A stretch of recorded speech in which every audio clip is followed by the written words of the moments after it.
नमस्कार मित्रांनो, इंग्लिश बोलूया या चॅनलमध्ये पुन्हा एकदा तुमचे सहर्ष स्वागत. मित्रांनो, आज तुमचा मेंदू इंग्रजी कसे शिकतो याच्यावरती आपण बोलणार आहोत. पण याची माहिती घेण्याआधी मी तुम्हाला एक प्रश्न विचारते की what did you eat this morning.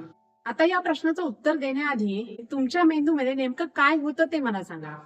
तुम्ही आधी मराठीमध्ये विचार केला ना की थेट इंग्रजीमध्ये विचार केला? याच प्रश्नाचं उत्तर ठरवतं की तुम्ही इंग्रजीमध्ये का बोलू शकत नाही. आणि सगळ्यात आश्चर्याची गोष्ट म्हणजे याचं कारण ग्रामर नसून तुमच्या मेंदूची काम करण्याची पद्धत आहे.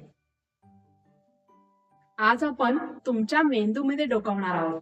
समजा एक मुलगा आहे, त्याचं नाव रोहित आहे. रोहितला ग्रामर येतं, टेन्सेस तर छान पद्धतीने येतात, व्होकॅब्युलरी सुद्धा त्याची खूप छान आहे.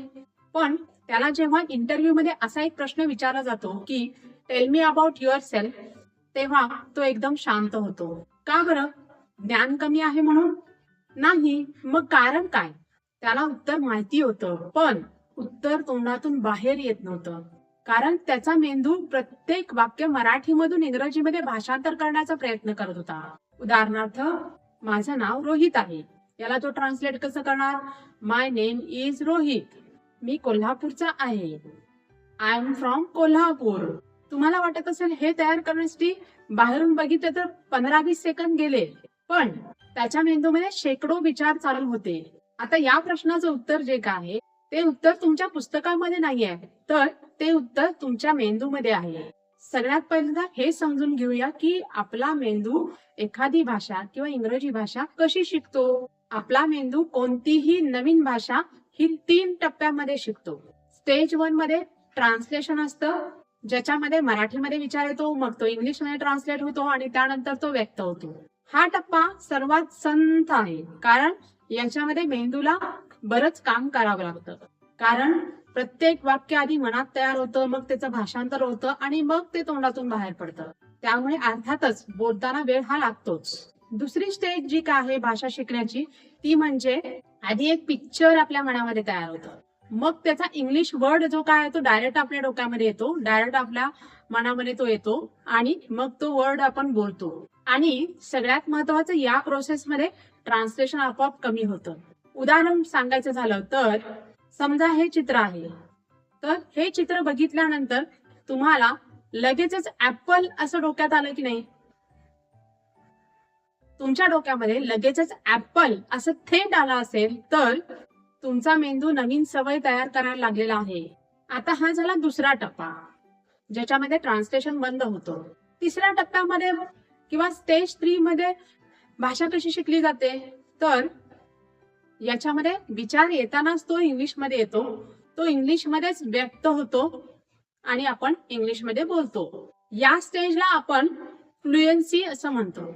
आता फ्लुएन्सी म्हणजे नेमकं काय? जे काही ग्रामर आपण रटलेलं आहे, जे काही ग्रामर आपण शिकलेलं आहे, ते वेगाने आठवणे म्हणजे फ्लुएन्सी का? नाही. फ्लुएन्सी म्हणजे विचार आणि भाषा या दोन्हीचं अंतर कमी होणं म्हणजे फ्लुएन्सी आहे.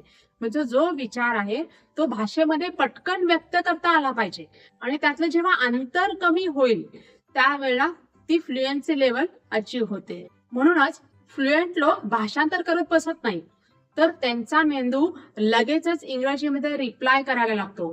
चला आपण एक छोटासा प्रयोग करून बघूया, ज्याच्याद्वारे हे तुम्हाला समजेल की कसं नेमकं काम करतं. मी तुम्हाला काही चित्र दाखवते, पण ही चित्र दाखवल्यावर तुम्ही मराठीमध्ये विचार करायचा नाहीये, त्याचा इंग्लिशमध्ये डायरेक्ट विचार करायचा आहे.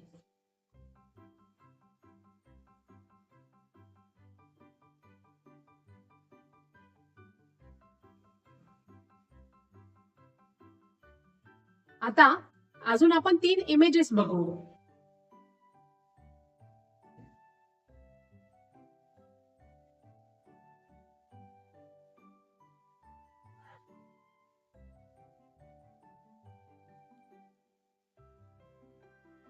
आता तुम्ही नेमकं काय केलं? जे काही चित्र बघितल्यानंतर लगेच तुम्ही मराठीमध्ये विचार केलात का इंग्रजीमध्ये विचार केलात, हे मला कमेंट करून सांगायला विसरू नका. ज्यांच्या ज्यांच्या डोक्यामध्ये ते चित्र बघितल्यानंतर लगेचच त्याचा इंग्लिश वर्ड डोक्यामध्ये आला असेल आणि त्यांनी थेट इंग्लिशमध्ये विचार केला, त्यांचा मेंदू ट्रान्सलेशन न करता काम करायला लागला आहे. आणि ज्या लोकांनी मराठीमध्ये विचार केला असेल तर त्यांनी पण काळजी करण्याचं कारण नाही. हे अगदी सामान्य आहे, कारण आपली मराठी ही मातृभाषा आहे, त्याच्यामुळे हे अगदी सामान्य आहे. पण तुम्ही ही जी काही सवय आहे ती सरावाने बदलू शकता. जे काही तुमच्या आजूबाजूला आहे ते तुम्ही इंग्लिश मध्ये बोलायचा प्रयत्न करा. तुमच्या ज्या काही वस्तू आजूबाजूला दिसतात त्याचा इंग्लिश मध्ये बोलायला प्रयत्न करा. जसं की door, chair, table, pen, pencil, water, tree, book, window, अशा खूप साऱ्या वस्तू आपल्याला घेता येतील याच्यामध्ये. हे करत असताना सुरुवातीला हळूहळू करा, नंतर त्याची आपोआप सवय व्हायला चालू होईल. चुकला तरी हरकत नाही, त्याचा विचार करायचाच नाही आपण, कारण याच्यामध्ये परफेक्ट इंग्लिश करण्याचा प्रयत्नच नाहीये आपला. याच्यामध्ये मेंदूला सवय लावण्याचा प्रयत्न आपण करणार आहोत. आता समजलं? आजपासून स्टार्ट करा या पद्धतीने काम करायला. आणि ज्यांनी काम करायला सुरू केलंय त्यांनी सगळ्यांनी मला कमेंट करायला विसरू नका. आज आपण पाहिलं तुमचा मेंदू इंग्रजी कसा शिकतो. कदाचित तुम्हाला आता समजलं असेल की समस्या तुमच्या बुद्धीमध्ये नाही आहे, समस्या तुमच्या सरावाच्या पद्धतीमध्ये आहे. पण अजून एक मोठा प्रश्न आपल्यासाठी बाकी आहे. तो कोणता? आपण मराठीत विचार करणं थांबवू शकतो का? याचं उत्तर मात्र तुम्हाला पुढील भागामध्ये मिळेल. जर तुम्हाला माझा हा नवीन पद्धतीचा व्हिडिओ आवडला असेल तर लाईक करायला विसरू नका, आणि यातलं नेमकं काय आवडलं ते मला कमेंट करायला सुद्धा विसरू नका. चॅनलला अजून सबस्क्राईब केलं नसेल तर सबस्क्राईब करा, आणि तुमच्या बरोबर अजूनही काही इंग्रजी शिकू इच्छिणारे आहेत त्यांना हा व्हिडिओ फॉरवर्ड करायला विसरू नका. चला तर मग पुन्हा भेटू पुढील भागामध्ये.